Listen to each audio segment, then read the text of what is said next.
থাকতেছে না, এমন টাইট প্যান্ট, বসতে গেলে বিপদ, চিচেন ফাঁক।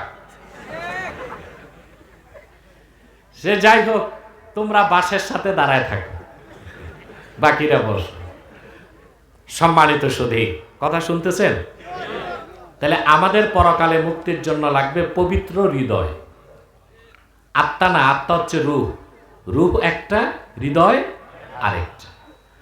এই যে হৃদয় বা হৃৎপিণ্ড, এটার অবস্থান মানুষের বাম বুকের 2 আঙ্গুল নিচে।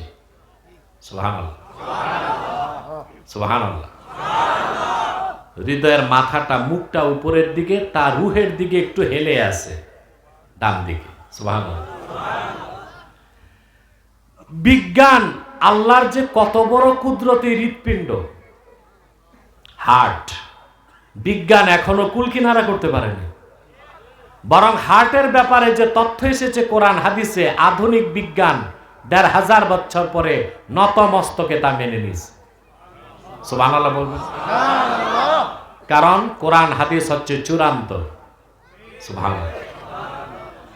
বুখারী শরীফের হাদিস, আল্লাহর হাবিব ইরশাদ করেছেন, আলা ওয়া ইন্না ফিল জাসাদি মুদগা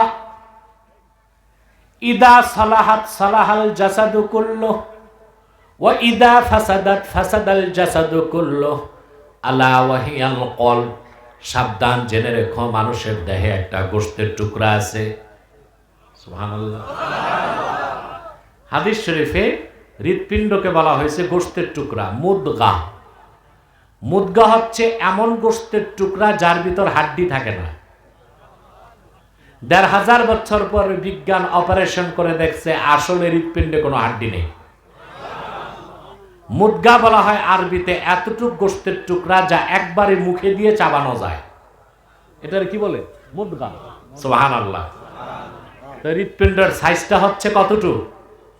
এতটুক গোশতের টুকরা যা একবারে মুখে দিয়ে চাবানো যায়। আল্লাহর হাবিব বলেছেন, ইদা সালাহাত সালাহাল জাসাদু কুল্লুহু। এই হৃৎপিণ্ডটা যখন ভালো হয়ে যায়, পুরা মানুষটা ভালো হয়ে যায়। আর এই দিলটা যখন খারাপ হয়ে যায়, পুরা মানুষটা খারাপ হয়ে যায়। সুবহানাল্লাহ বলবেন না? হাদিস শরীফে যে তথ্য এসেছে 1500 বছর আগে, আধুনিক মেডিকেল সায়েন্স নতমস্তকে কোরআন হাদিসের কথা মেনে নিয়েছে। তারাও বলতে বাধ্য হচ্ছে সমগ্র মানুষের দেহে মূল যে অঙ্গ তা হচ্ছে হৃৎপিণ্ড। এটা চললে মানুষ জীবিত, এটা বন্ধ মানুষটা মরে যায়। ঠিক কিনা? এই হৃৎপিণ্ড আধুনিক বিজ্ঞানও বলতে বাধ্য হচ্ছে হৃৎপিণ্ড বন্ধ হলে মানুষ মরে যায়।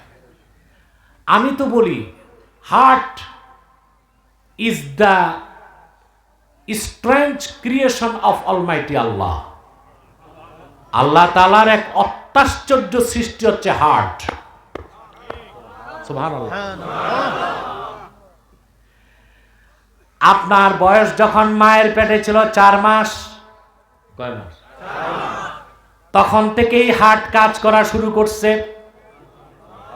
যেন তেন কাজ নয়। সিস্টল এবং ডায়াস্টল সংকোচন সম্প্রসারণের মাধ্যমে সারা দেহে রক্ত ছড়ায় দেয় হার্ট। প্রতি মিনিটে 72 বার কম্পন করে।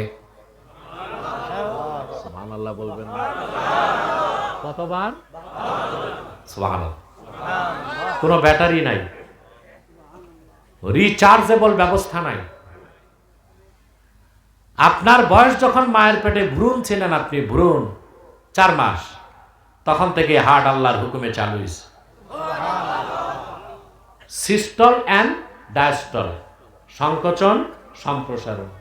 এভাবে এই হার্ট প্রতি মিনিটে কাঁপতেছে কতবার? সুবহানাল্লাহ। আপনারা দেখবেন ডাক্তাররা নাস্তিক হয় না। আল্লাহর কুদরত এত দেখে তারা মানুষের দেহে। ডাক্তাররা কাফের হইলেও আস্তিক হয়। আর যে ডাক্তার কোরআন হাদিস পড়ছে, ও শুধু আস্তিক হয় না, মুসলমান হয়। আরে নাস্তিক তো হয় তারা যারা 3 পাতা বিজ্ঞান পড়ে।